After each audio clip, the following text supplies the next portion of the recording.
So the first thing that I wouldn't purchase as a minimalist content creator, and don't get me wrong, I've had my fair share of thinking about this, but I definitely came to the conclusion that I don't need it. And that is a fancy camera or fancy equipment in general. There have been times where I'm like, I wish that my quality was better. You know, all of those things. I feel like most content creators, influencers feel like that every now and then. As of how I am right now, I don't feel like it's necessary. I feel like my little setup right now works great. Well, it has been working great. This camera did have a little bit of a hiccup, so I had to go get it fixed, and it runs perfectly. I just don't, for myself, I just don't think it's worth getting expensive gear right now or even in the future. I honestly don't plan on doing this job full time anymore. I plan on, like, in the future, I plan on posting like less. So I just don't think it's right for me to invest a ton of money on camera gear if I'm not going to get use out of it, the proper use out of it. So I don't think I'll get my money's worth. That's what I'm trying to say. Also, another thing, I honestly think, like, when it comes to camera gear, lights, all of that stuff, I feel like what's more important is sound.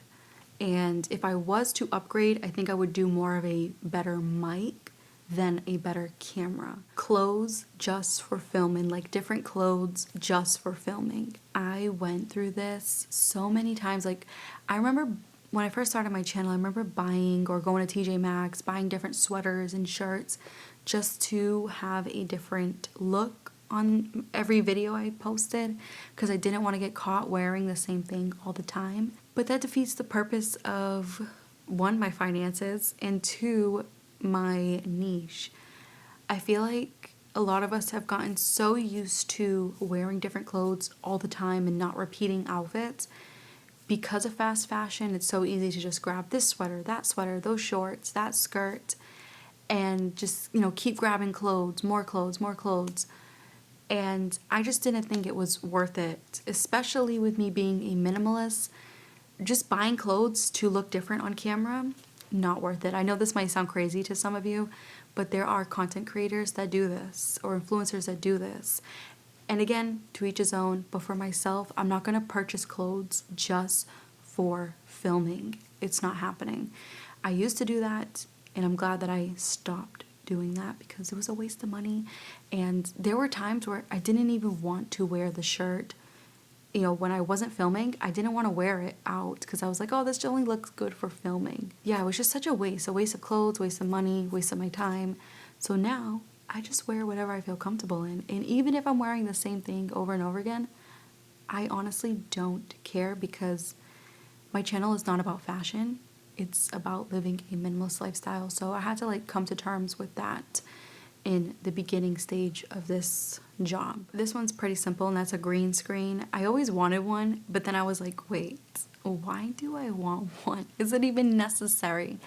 And it's honestly not. I feel like this setup is a lot more cozier, at least for me. I know I don't live in the most modern apartment, but I feel like it's a lot cozier than having a green screen. So that's something that I would never purchase either. Monthly or yearly subscriptions for editing. I have gotten so many comments down below saying how simplified my videos have gotten over the years. And that's because I simplify my editing. I still use iMovie. I've been using iMovie for almost 8 years. It is such a great free platform. I know there's some things you can't do on it.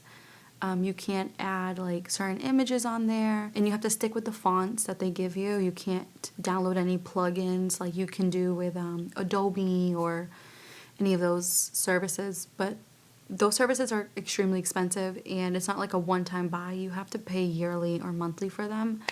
And like I said, I don't plan on doing this job full-time anymore, so I'm trying to cut costs everywhere I can. I used to pay monthly for photo editing apps to help me make my thumbnails look better, and now I found ways to do it for free. So I cancel those subscriptions, and I just, you know, find different apps to help me with my thumbnails that I don't have to pay money for. So yeah, I've learned a valuable lesson with paying monthly or yearly for apps, and it's just, you know, for the business. And I know you can take it off with taxes, but it's honestly, you guys, it's not even that much to take off of taxes. It's like, it doesn't even create a dent in your taxes. It's like a tiny little percentage. Another thing that I used to do, and I will never do again, is hire someone on Fiverr to make an intro and outro for me. I found a free way to make an outro. I actually don't do intros anymore because I feel like it wastes a lot of your time watching. That's why I get right into the videos and don't waste any time saying subscribe, follow, comment. Like, I don't bother with that. We all know what social media is about. If you want to do any of that, you can. I don't have to constantly repeat myself or show like a subscribe button to click in the intro. Like, I just feel like it's wasted time.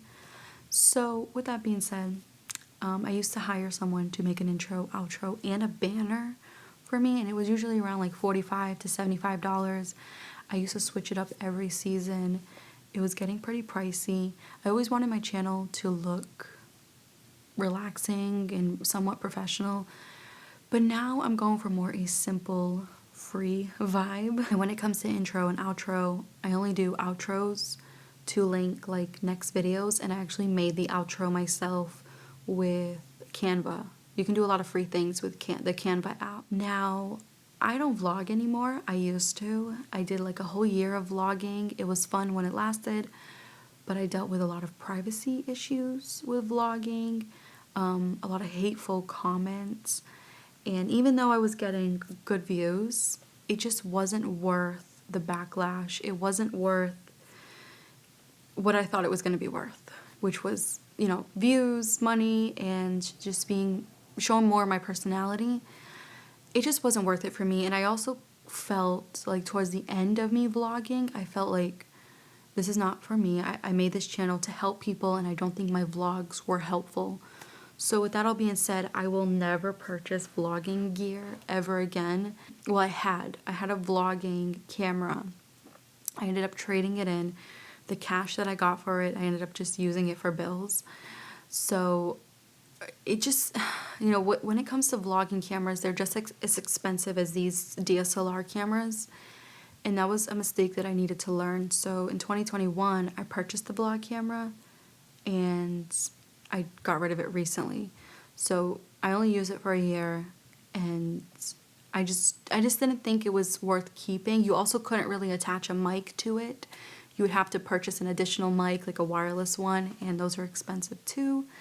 So I just got rid of it altogether, and I told myself, like, no more vlogging. I want to make videos that are helpful, and I feel like there's enough vloggers out there on YouTube, Instagram, TikTok. I'm not that type of person to share every little bit of my life anymore. I want to create as many helpful videos as possible, whether it's saving money or living a minimalist lifestyle. I know with sticking with those two niches, I know it can be repetitive, and I've seen comments saying you talk about the same thing over and over again. I get it. These two niches are very hard to create like newer videos or unique videos, but I enjoy repeating myself, to be honest with you, because there's someone out there that can truly benefit from what I'm saying, even if I'm repeating it. I mean, that's how kids learn. You repeat things over and over, and then that's how they learn. If you say things once, sometimes it doesn't click. I know for myself it doesn't click. It has to take me time to hear it over and over again in order for it to click. I'm okay with repeating myself. I'm okay with being repetitive. I honestly don't care anymore. Like I said, I'm not looking to be the next big content creator. I'm not looking to become famous from this job. I just really enjoy posting content that I like, which is minimalism and saving money. So I'm sticking with that and keeping the vlogging to the vloggers. I don't think it's for me, and I value my privacy way more these days than any time in my life. An expensive tripod. I own 2 tripods. I have one that can sit on the table if I want to like record on the table with you guys and have a different background, more of the living room background. But when it comes to like the bedroom vibe like this, I have a taller tripod. So I have 2 tripods, and they both cost less than $40 together. So this one that I have, I've had since 2017. I think I paid like less than 20. I believe it was like $15 or $14. Really, really cheap. I still have it. Don't get me wrong, it's pretty banged up and scratched. I mean, the little dial thing right here is missing like a piece to it with me like putting it in the closet and it fell and it broke, but it doesn't affect the whole tripod. It's just a little banged up after all these years, but it's still going strong. The same thing goes for the table tripod. Now that tripod was for vlogging, but I use it for this camera on the table to switch things up. And it's a really sturdy tripod. It actually turns into a full tripod, small, handheld, so very versatile. And like I said, these are not expensive. So I don't think for my niche or my job where I'm just sitting in front of a camera, I don't think I need to spend a ton of money on tripods. I have had family members that do photography for a living, and they'll spend a lot of money on tripods because they're going outside. So they need a tripod that's not going to blow over with the wind. So they need something heavy, and they'll spend like $500 to $700 on a tripod because they're outside and because they're moving around a lot with it. They want to get the highest quality tripod to not break. And I totally get that. Because of their job, that expensive one works great for them. But for me, I don't move this tripod at all. It just sits in front of a window and that's it. So I don't think it's worth for myself to purchase an expensive tripod.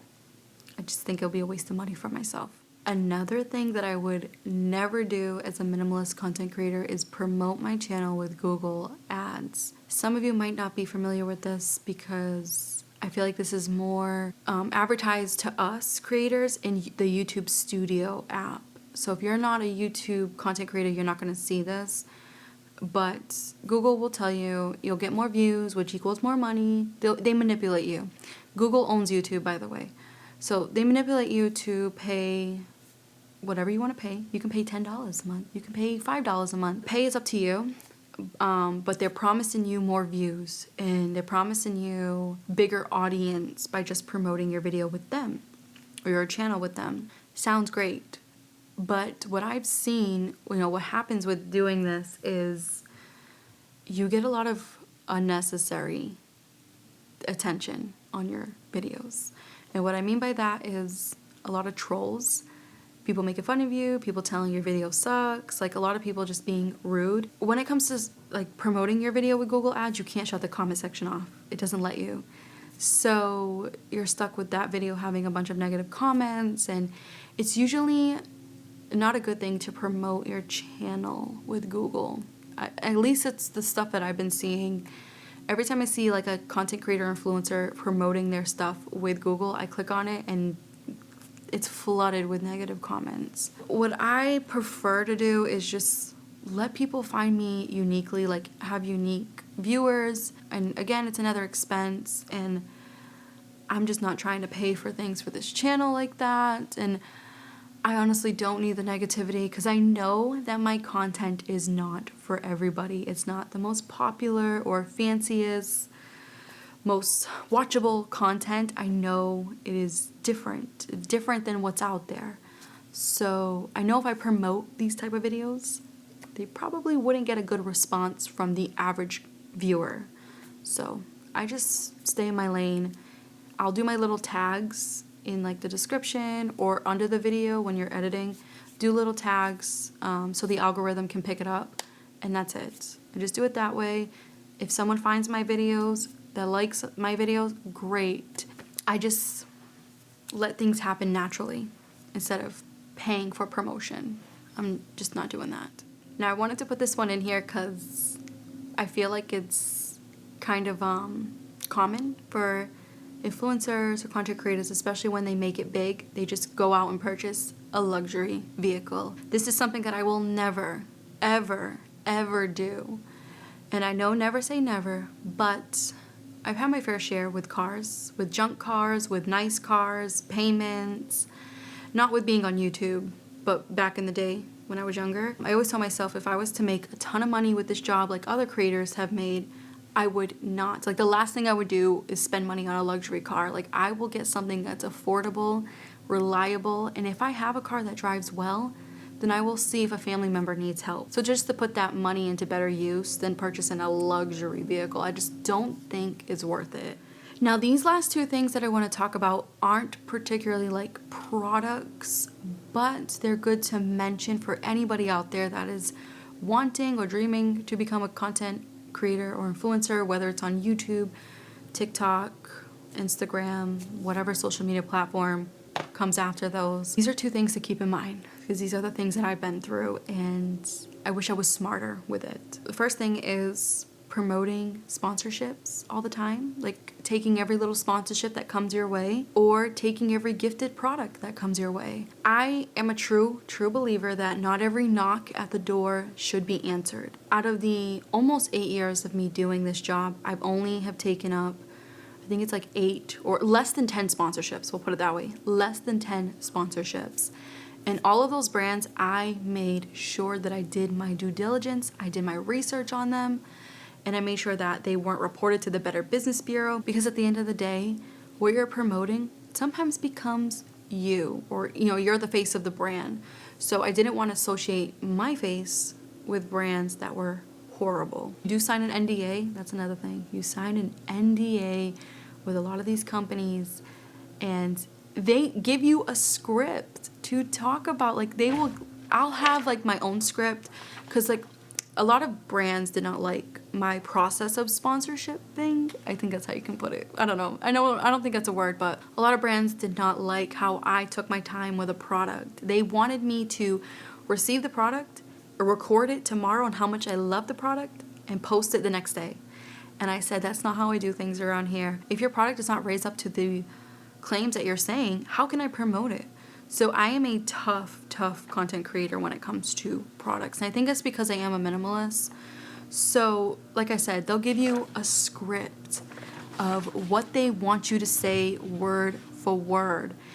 And it will have points saying, please make sure that you mention how much you love this product, why you love this product. And I felt like with certain brands that I worked with, even though I did my research with the brand and the product itself, I don't know if it's the social media team, because most of these brands have social media teams beside them answering to all of us like content creators and influencers. I didn't receive the best care, I guess you can say. Like, very rude. The minute you sign the NDA, some of them start to be really rude to you and treat you like a thing, like their product, like part of their product. So that's something where I hated about promoting brands, was because they didn't like how I took months to review the product, like not to review it, but months to check out the product before I mention it to you guys. And they hated it, and they were like, well, we're not going to pay you the $400 we offered you, we're going to pay you $10 then. And there was also plenty of other shady things that I've been through and I've seen when it came to promoting products or sponsorships and getting gifted products. The gifted product situation, that saying is true, you guys. Nothing in this world is for free. That is so damn true.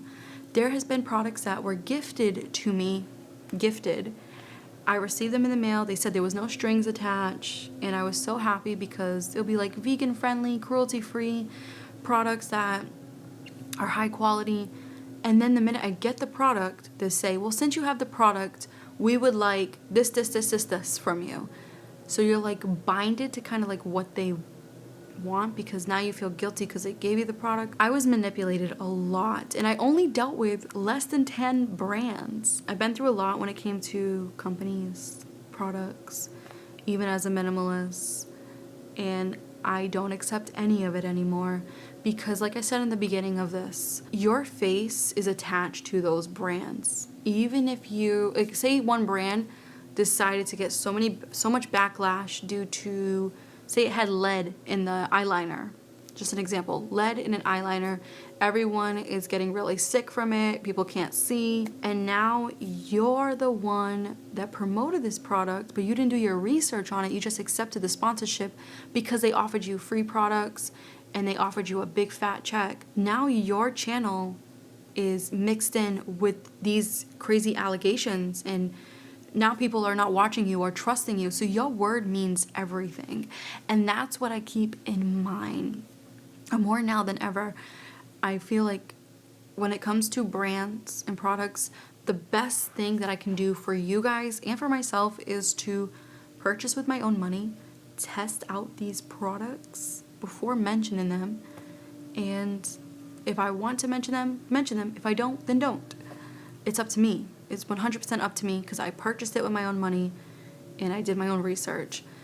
There was also a brand that reached out to me. I didn't work with them because I did my research with them, and what popped up was the Better Business Bureau. The amount of lawsuits that this company had was insane, and how dangerous the product was. Even though they were saying the total opposite, that their product is amazing, it's helpful. I'm not gonna say what company it is because I don't want to get sued, but basically I told them I don't want to work with you guys. I ended up showing them why I didn't want to work with them because they asked, and I never heard a word from them ever again. Like, they basically were like, all right, she knows about our little scheme. So be careful, you guys. If you're on TikTok, if you're on Instagram, I know TikTok's the most famous for products. Just be very careful on what you promote, because what you promote, you become attached to that product and that brand. So just be careful. And also, your word is everything. If you're that type of content creator to take up every little sponsorship just to make money or like a quick cash grab, you're also going to be affiliated with that. She's just a quick cash grabber. She just needs money. Again, to each his own. I know there's content creators out there that have like multiple sponsorships in every video and they could care less about the brand and product. For myself, I just don't think the money is worth all of those other issues I just mentioned. And the last little thing that I wanted to mention before ending this video is privacy. This is something that I have learned so much throughout these years, and I wish I was smarter about this. Even if you're not like a content creator or influencer, if you are online, be very, very cautious of what you're sharing, because there are a lot of scammers out there. There are stalkers. Like, we don't live in a 100% safe world. There are people out there that don't have the best intentions when it comes to your life or your family's life. I had to learn this the hard way. I was so happy to be online and to finally get like-minded people to, contact me and, just chit chat and watch my videos. It felt like I finally had friends. So I became very vulnerable and started to share what car I drive, the make and model. I started to vlog where it was showing street signs on where I lived. There's so many things that I have learned that I would never do. Like, for an example, the car situation. No, I will never, ever, ever, ever share what vehicle I drive. Not the make, not the model, not the year, not the color. Never, ever again that I would show that, because I dealt with a stalker and I had to contact the FBI, the cyber FBI. I've talked about this before, but this is for those that haven't heard the story. I also had to go to my local police department to file like a cyber bullying situation, and it got to the point where they found my number. They found my family members' numbers. They knew exactly where I lived, and they knew everything about me. And I do want to say it's my fault, because I showed a lot of my life and I talked a lot about my life and my issues and things I want to achieve, things I don't want to achieve. So I was just too open on the internet. I remember searching how do I delete every little bit about me online, because I was terrified. So the best thing that I did for myself was delete any videos that I felt that was sharing too much information of myself and my family. You don't see anything of my cars, of my old cars, my new car, nothing. You don't see any of that online anymore. I have deleted 480 something videos in order to protect my privacy. It's sad that I got to that point, but the best thing that I did was learn from this horrible, unfortunate experience. So I'm sorry to end this video on a sad, negative note, but I just want you guys to be safe on the internet. Even if you aren't planning to become a content creator or an influencer, it's still important to be safe. Be very, very careful and observant, especially if you're posting videos or, of your children. Just try to have it in your mind that privacy is key. in order to protect you and your family. And this is something that I wish that like some of my family members would understand and not post every little thing or videos and photos of, you know, personal things online. But I feel like our generation is more of understanding with this more than like the last generation. I'll try to talk to like certain family members that are older than me, and they're like, oh my god, stop being afraid of everybody. I'm like, no, it's not me being afraid. Like, there's also AI out there that can replicate your voice and get into your bank account. It's not just stalkers, it's other scammers out there.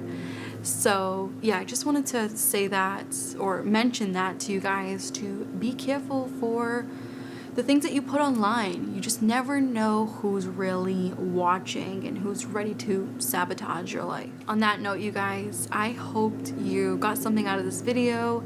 I hope you enjoy it. I know it's very different than my normal content, but I felt like this could help someone out there that is looking to do this as a full-time job or just looking to be on the internet.